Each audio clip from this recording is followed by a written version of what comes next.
네, 지난주 치러졌었던 홍대 미대 세종캠 분석으로 다시 돌아온 대치동 입시코치 아델라 김입니다. 세종캠 첫날 기출된 이제 의자를 통해서 제가 홍익 때 첫 영상에서 사과가 왜 기출됐는지를 설명하는 요런 도판이 좀 떠올랐거든요. 요 의자 디자인 외에도 그 꽃이라는 그런 그 서체와 그리고 마틸다라는 그런 타이포그래피가 더해진 이렇게 자전거 디자인을 통한 비교 분석 요 문제도 나왔었죠. 그리고 크리에이티브라는 단어를 통해서 그 정의를 내릴 수 있는 드로잉 면접 문제였습니다. 그 매개체를 같이 디자인하라는 것이 좀 요번에 특이하게 더해진 조건이었습니다. 저는 일단 그 의자 디자인에 좀 집중해서 말씀을 좀 드리려고 하는데요. 그 의자 디자인이 왜 자꾸 이렇게 기출이 되는지, 이미 의자 디자인이 고흐의 의자라든가 그리고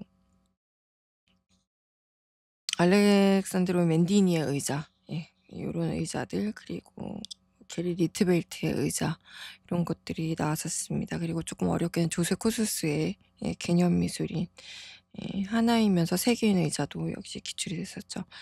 사실 의자는 인간의 신체를 가장 직접적으로 지탱하는 그런 인체 공학적이고 구조적인 기본을 담고 있는 제품입니다. 그래서 건축가나 디자이너에게 의자가 마치 인간의 그 어떤 스케일 안에서 구조와 재료 기능을 실험할 수 있는 건축의 최소 단위이자 프로토타입이라고 생각이 듭니다. 그래서 좀 많이 기출이 되는 것 같고, 또 뭐 시대 정신의 메타포이기도 합니다. 르꼬르비지의 기능주의 의자라든가 뭐 아르니오의 유기적인 플라스틱 의자처럼 이제 의자는 그 시대의 기술력, 또 미학적 관점, 사회적 가치 이런 것들을 가장 잘 반영하는 어떤 시대 정신의 어떤 메타포가 아닐까 생각이 또 들고요.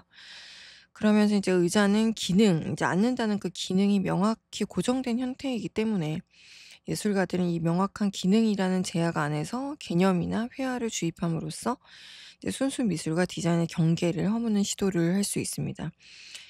홍익대의 각기 다른 미술 운동과 철학을 대표하는 그런 맨디니아, 게리 디트벨트, 조세 코술스의 의자를 통해서 의자를 다루는 어떤 방식의 차이를 또 비교 분석을 해 드릴 거고요.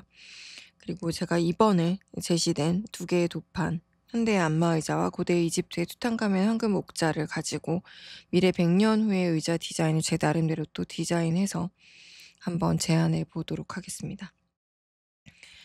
분석 설명 먼저 들어가도록 할게요. 현대인의 안마 의자는 그야말로 이제 피로 회복과 휴식을 위한 기능성에 초점이 맞춰져 있죠. 하이 테크놀로지 기기입니다.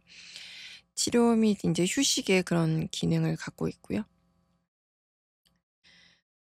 단순한 인제 그 내부의 좌석의 어떤 기능을 넘어서죠. 의자의 좌석의 기능을 넘어서서 내부의 롤러나 뭐 에어백이나 온열 장치 같은 그런 기능들을 통해서 여러 가지 혈액순환이나 근육 이완을 시키는 치료 효과를 제공하죠. 그리고 또 사용자의 신체에 물리적 자극을 주는 이런 햅틱 피드백을 갖고 있습니다. 그래서 사용자가 가장 편안함을 느끼는 그런 각도 등을 구현해서 척추와 관절의 부담을 최소화하도록 설계된 인체 공학적 설계 제품입니다. 그래서 조형적으로는 보통 인제 유선형이 좀 많죠. 그래서 좀 미래지향적인 그런 미학을 갖고 있는데, 그 날렵한 곡선이나 매끄러운 표면 처리도 그렇고요. 그리고 이제 사용자의 신체를 감싸 안는 듯한 아늑한 구조로 이제 코쿠닝 형태를 갖고 있습니다.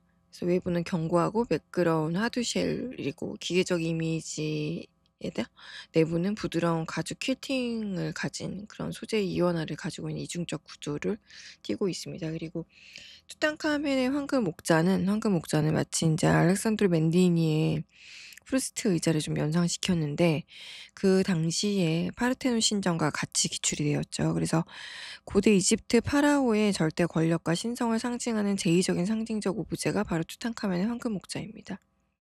요거.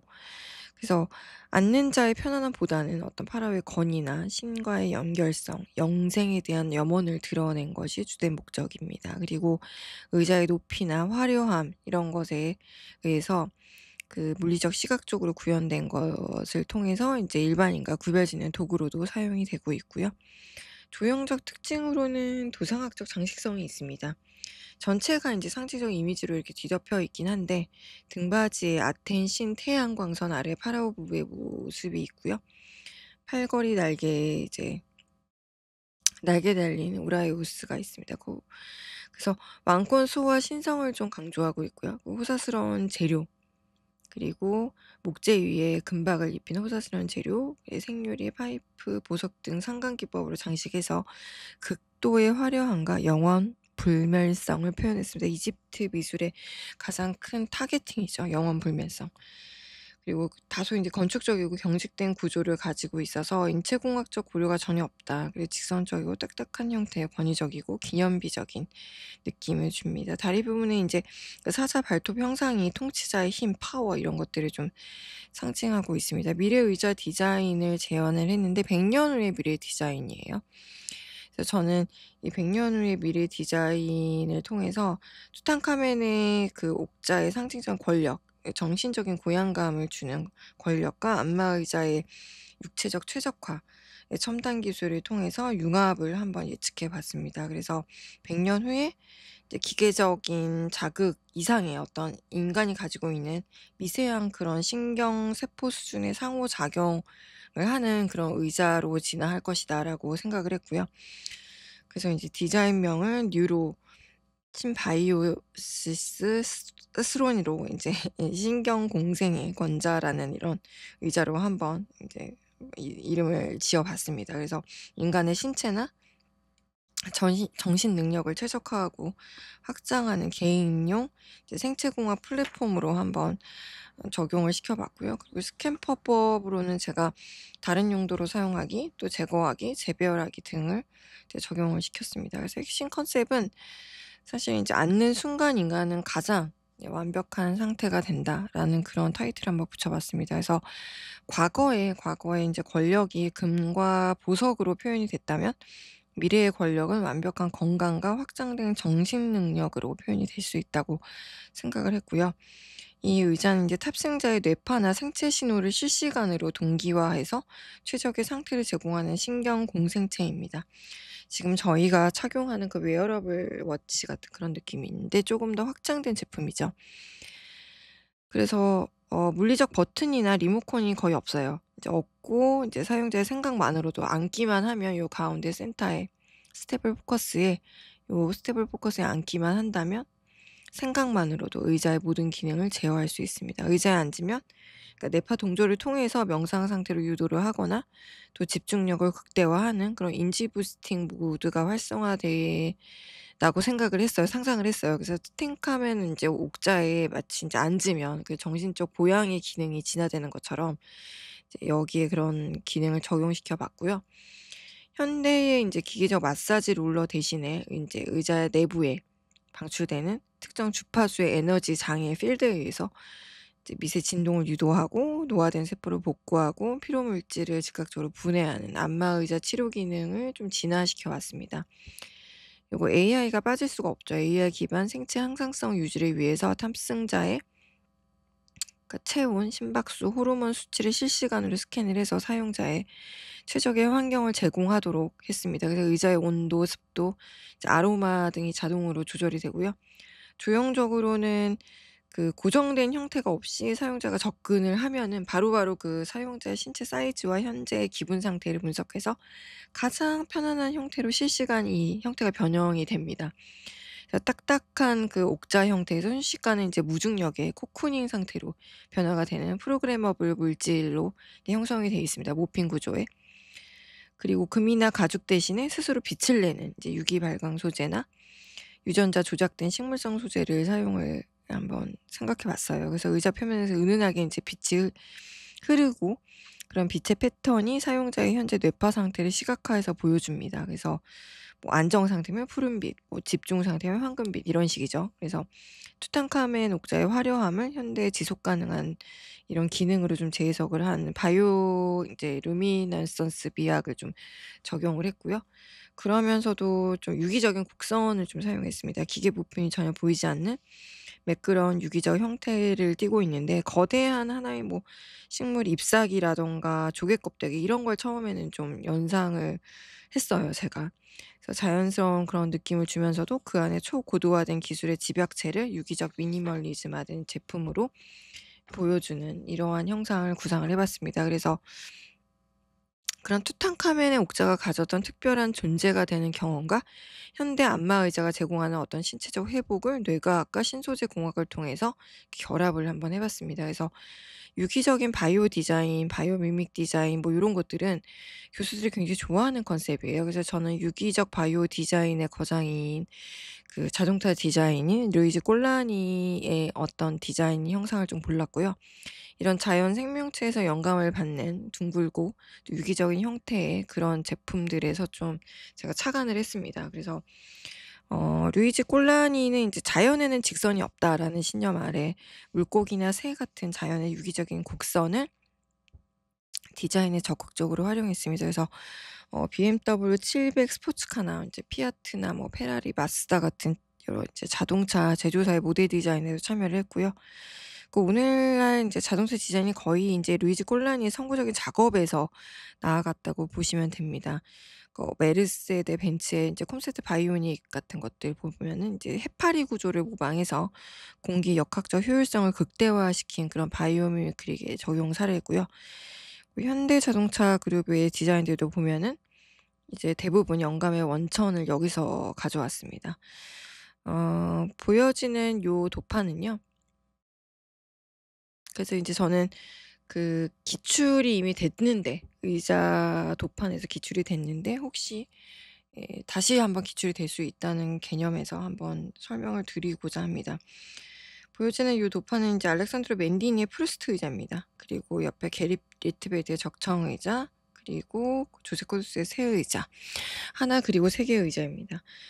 그러니까 의자라는 어떤 기조에서 나온다면 제 기출될 확률이 높다고 생각돼서 설명을 드리는데 맨디니의 프리스트 의자는 당시에 이제 그 파르테논 신전과 함께 파르테논이 가지고 있는 그런 어떤 위용이라든가 그런 아까 이집트 의자가 가지고 있는 명맥과 좀 유사하죠. 그래서 알렉산드로 맨디니 의자가 외형만 요렇게 나왔습니다. 그래서 안에를 꾸미는 게 당시에 이제 대표적인 드로잉 의자 문제의 기출이었습니다. 시작이었고 포스트 모더니즘과 인제 리디자인의 철학을 집약적으로 보여주는 이게 상징 오브제가 알렉산드로 맨디니 프루스트 의자거든요. 그래서 사실 파르테논 신전과 같이 나왔을 때도 그랬고 이제 상징적인 기능을 보면은 미술을 감상하는 기능이 주된 목적입니다. 앉는다는 어떤 기능보다. 그래서 가장 편안하지 않는 의자라고 인제 맨디니도 인제 역설을 했거든요. 사용성보다는 해석과 의미를 위한 오브제로 정의를 했고요. 사실 이런 불편함의 미학이 갖는 의자의 클래식한 그런 형태가 아까 제가 디자인한 그런 신체를 감싸는 편안함을 사실은 인제 약속을 해야 되지만 강렬한 시각적 패턴을 가지고 있죠 오히려. 그래서 그 패턴들이 착석자를 압도하고요. 사용자가 그 안에서 인제 긴장과 관념적인 자극을 오히려 느끼게 합니다. 그래서 '하나의 오브제로서의 가치가 더 강하다.'라고 느껴집니다. 가변성이 좀 있어서 때로는 인제 이게 순수 미술 작품과 동일한 어떤 가치와 지위를 좀 가지고 있습니다. 이 양반의 작품들이 대부분 그래요. 그래서 회화적 전유와 포스트 모더니즘을 좀 오가는 그런 작품들이 꽤 많은데 그러니까 주로 메타포로 썼던 그 타겟 그것이 뭐냐면 리디자인과 그리고 어떤 그 과거의 역사에서 차용했다는 점이에요. 그래서 맨디니 의자는 18 세기 신바로크 양식에서 인제 가져왔고요. 그러니까 역사성, 장식성을 의도적으로 보여준 그런 어떤 작품입니다. 그래서 맨디니는 '새로운 것을 굳이 우리가 만들 필요는 없다. 이미 존재하는 것에 새로운 의미를 부여하는 것이 더 중요하다.'라고 해서 디자인의 역사를 재해석하고 재활용하는 과정의 중요성을 많이 보여줬습니다. 그리고 그 회화적 전율을 좀 사용했기 때문에 의자 전체에 이제 그 폴 시럈의 점묘화의 대표적인 작가죠. 폴 시럈의 패턴들이 이렇게 쭉 덮여져 있습니다. 그래서 이 행위가 인제 가구라는 3 차원적인 조형물에 2 차원적인 회화를 주입함으로 인해서 디자인과 순수 미술관의 경계를 의도적으로 되게 모호하게 만들었고요. 앉는 기능에서 해방이 돼서 하나의 어떤 움직이는 캔버스가 된 셈입니다. 그러면서 인제 의자의 이름을 마르셀 프루스트 소설 잃어버린 시간을 찾아서에서 영감을 받아서 이제 점묘 패턴을 통해서 인제 '과거의 기억이 파편화된 색깔 조각처럼 의자에 달라붙어 있다.'라는 은유를 시각화해서 이러한 이름을 붙였습니다. 그래서 인제 시간의 흐름과 역사적 인제 양식을 한데 섞어 놓은 그런 그 메타포 오브젝이라고 생각이 들고요. 강렬한 어떤 원석 대비와 복잡한 패턴이 소비자의 시각적 경험을 강렬하게 자극하고 의도적으로 키치적인 미감을 좀 부여를 했습니다. 결론적으로 인제 이 프루스트 의자는 사용성을 거부함으로써 기능을 거부함으로써 역설적으로 디자인의 철학적 메시지를 극대화했고요. 그러니까 역사와 회화를 디자인의 영역으로 끌어들여서 포스트 모더니즘 시대의 예술과 기능의 경계를 재정립한 그런 기념비적인 작품입니다. 되죠?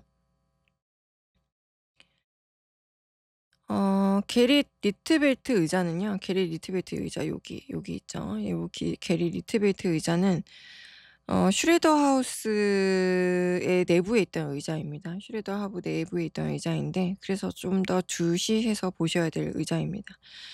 요 슈레더 하우스도 역시 기출이 됐었고 그 안에 있는 요 게리 리트벨트 적청 의자가 역시 또 기출이 됐었죠. 그래서 적청 의자는 20 세기 초 네덜란드에서 일어났었던 가장 그 전위적인 예술 운동이었던 데스틸 운동의 조형 원리를 입체적으로 구현한 상징적인 작품입니다. 그래서 우리가 이제 구조적 기능주의의 해체와 재구성이라는 말을 많이 쓰거든요. 그러니까 의자의 기본적인 앉는 것을 유지하면서도 전통적인 가구의 복잡하고 유기적인 형태를 이 수직 수평 몬드리안 그림의 가장 기본 기조인 수직 수평의 직선 요소로 철저히 해체하고 재구성한 작품입니다.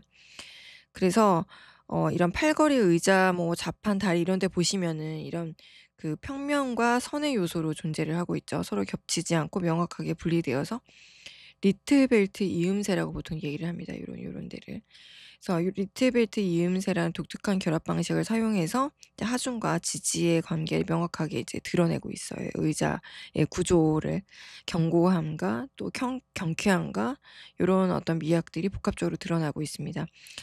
사실 인제 이 인체 공학적으로는 이 의자의 안락하게 보이지 않죠. 굉장히 좀 불편해 보이는데 이 리트벨트가 전통적인 안락 의자가 주는 그런 편안함 대신에 이제 가구의 정신적이고 개념적인 기능을 우선했습니다. 그래서 맨디니의 의자와 또 다른 면에서 또 이런 개념을 중요했다는 점이 공통점이기도 합니다. 그래서 앉는 행위를 개념적으로 표현하는 데 둠으로써 반디자인적인 해석이다. 반디자인적인 태도다라고 해석되기도 합니다. 그래서 제가 아까 잠시 말씀드렸지만 피트 몬드리안 차가운 추상의 대표적인 작가인 피트 몬드리안의 어떤 그런 신조용주의가 3 차원적으로 구현된 그런 데스틸의 신조용주의의 어떤 회화 언어를 3 차원의 공간으로 확장했다라는 평가를 받고 있거든요. 그래서 빨강, 파랑, 노랑, 뭐 삼원색이 검정, 흰색, 무채색 등을 통한 순수한 조형 언어로 이 의자를 보편적이고 절대적인 아름다움을 추구하고자 했습니다. 리트벨트가 의자 외에 디자인한 요 밑에 있는 요 시레더 하우스에서 이 의자가 사용될 때 의자의 색과 구조가 이제 방의 벽이나 바닥이나 천장색이나 요런 구조와 상호작용을 하면서 주변 공간과 전체를 하나의 통일된 예술 작품으로 만드는 총체 예술의 하나의 요소였습니다. 그래서 이런 그 의자의 디자이너의 이제 개성이나 장식적인 요소가 완전히 배제되고 기하학적인 추상만을 남김으로 인해서 어떤 작가의 주관성을 넘어서 인제 익명적이고 보편적인 디자인으로 이제 나아가는 그런 과정에 있었던 작품이라고 볼 수 있습니다. 어 제시된 요 마지막 도판 보시면 조세 코스스의 대표적인 하나 그리고 세 개의 의자거든요. 인제 이 작품은 대표적인 이제 개념 미술 작품입니다. 그래서 조세 코스스가 서울대학교에 왔을 때 그때 강의를 했을 때 그해 기출됐던 작품입니다. 개념 미술의 정수이죠. 의자 자체의 기능적, 미학적 가치보다는 의자라는 어떤 개념과 언어의 역할을 탐구하는 데 초점을 좀 맞췄습니다. 그래서 앞서 이제 두 의자처럼 어떤 그 의자의 기능성 이런 거보다는 조형성을 완전히 거부를 했어요. 그래서 조세 코스스의 작품에서 의자는 그런 어떤 실용적 기능, 심미적 기능 이런 모든 기능들을 상실하면서 이 작품에서 의자의 기능은 오직 인제 물리적 지지 이런 것을 넘어서 인제 개념을 전달하는 어떤 도구로서 인제 완전히 전이가 되게 됩니다. 의자의 개념을 전달하는 거에 집중을 했다는 거. 그래서 디자인적으로는 되게 평범하고 또 익명적인 접이식 나무 의자를 뒀죠, 가운데에. 레디메이드라고 인제 보통 얘기를 할 수 있는데 의자 자체의 어떤 조형적인 아름다움이나 그러니까 작가적 어떤 독창성을 의도적으로 완전히 배제를 하고요. 관람자에게 의자의 본질에 대해서 질문을 하게 됩니다. 언어와 실제의 관계를 사유하게 하는 인지적 자극을 제공하게 되죠. 그래서 하나 그리고 세 개의 의자인데 표상과 정의의 관계에 대해서 철학적 논증을 시각적으로 전개하고 있거든요. 그러니까 세 개의 표상이라는 것은 그러니까 의자를 세 가지 형태의 기호로 제시를 했다는 겁니다. 실제 중앙의 오브제로 레디메이드로 놓인 실제 의자가 있죠. 가장 구체적이지만 영구적이지 않는 그런 의자고 시각적 기표로 인제 좌측에 의자 사진이 있죠. 2차원 이미지로 추상화된 그런 표상으로. 그리고 언어적 기표로서 우측에 사전적 정의가 있죠. 언어적 관념적으로 정의된 표상. 그래서 기표는 우리가 보통은 이런 기호학에서 단어의 소리나 글자 형태와 같이 감각적으로 인지할 수 있는 겉모습이거든요. 기의는 그 기표에 의미되는 개념이나 뜻을 말합니다. 그래서 이 둘이 합쳐서 우리가 기호라고 보통 얘기를 하고요. 그러니까 나무라는 단어가 있으면 나무는 인제 기표, 소리, 글자고요. 우리가 머릿속으로 떠올리는 실제 나무 이미지가 기의라는 말입니다. 되시죠? 그래서 코수스는 이런 예술의 가치가 인제 조형적 아름다움이나 뭐 재료나 이런 게 있는 게 아니라 개념에 있다고 주장을 했습니다.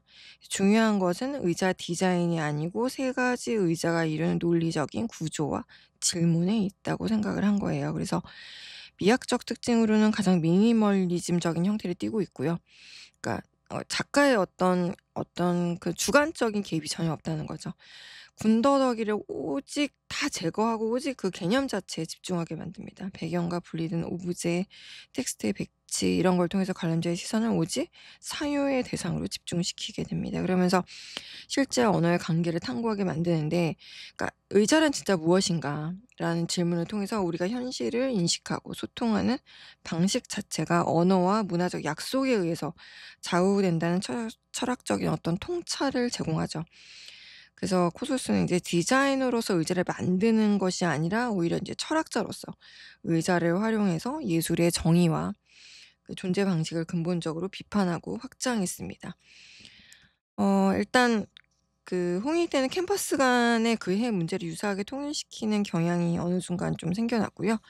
의자 문제는 서울캠에서 아까 보셨다시피 조세 코수스의 하나 그리고 세 개의 의자를 시작으로 파르테논 신전과 맨디니의 어떤 빈 의자 드로잉, 또 고우의 의자, 게리 리트베이트의 의자 뭐 이런 식으로 시리즈로 기출이 되었습니다. 그래서 새로운 비례 100년 이후의 디자인 문제를 제가 이제 그리면서 연세대 언더우드의 작년 기출 문제를 좀 떠올렸어요. AI에 의해서 인제 감정과 권리를 모두 인제 박탈당한 인간의 모습을 4 개의 지문으로 영어 지문이 더해진 4 개의 지문을 제시를 했는데 사실 인제 AI 챗봇이나 아바타가 인간과 거의 유사한 상호작용을 인제 지금도 많이 하고 있죠, 우리가. 그래서 사람들이 실제 인간보다 AI와의 상호작용에 더 의존하게 될 미래를 경계한 그런 문제가 아니었을까 생각이 들기도 해요. 제가 그리면서 그런 생각이 좀 들었습니다. 그래서 제가 그린 디자인도 의자 디자인도 인제 가장 극락의 세계를 제공하도록 시뮬레이션화된 그런 기능을 갖고 있잖아요. 이제 인간의 감정을 알아주는 존재가 아니라 알고리즘에 설계된 AI를 통해서 일어나는 모든 것들이 그에 의해서 좌우지되는 시대가 도래할 수도 있겠다라는 그런 생각을 좀 했습니다. 현 고2 학생들의 미래 비실기 지원을 위해서 예비생들의 인제 지원을 이렇게 쭉 받고 있습니다. 다수의 인제 비실기 대학들을 컨설팅한 폭넓은 경험을 살려서요. 곧 다음 달 마감인 생기부 컨설팅도 받고 있고요. 고교 학점제에 맞춰서 진로 적합성을 살린 세특과 창체로 세팅을 해 드릴 거고요. 미리 작성하는 미할보는 물론 인제 정시 대비생들의 미할보 그리고 고려대 창할보를 위한 포트폴리오까지 현재 진행하고 있습니다. 저는 좀 소수정예 핵심 요원들의 지원을 좀 받고 있고요.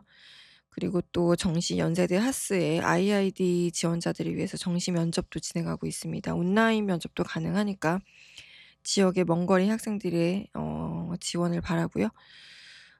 올해 특례 면접에서도 역시 인제 출제 적중을 했습니다. 그래서 하루부터 지난주 치러진 연대 국제연까지 분석을 통해서 어떤 문제가 기출될지 꽤 정확하게 제가 좀 예측을 하고 있습니다. 불수능으로 인해서 작년, 재작년과 같은 지원자들의 그 정시 확충이 좀 예상되기 때문에 확실한 합격을 위해서 연세대 언더우드 면접 준비생들의 지원 기다리고 있겠습니다. 한 30 분이 좀 안 되는데 역시 또 들어 주셔서 시청해 주셔서 감사하고요. 저는 그 홍대 마지막으로 초현실주의와 다다이즘 관련된 작품들을 분석을 해 드리도록 하겠습니다.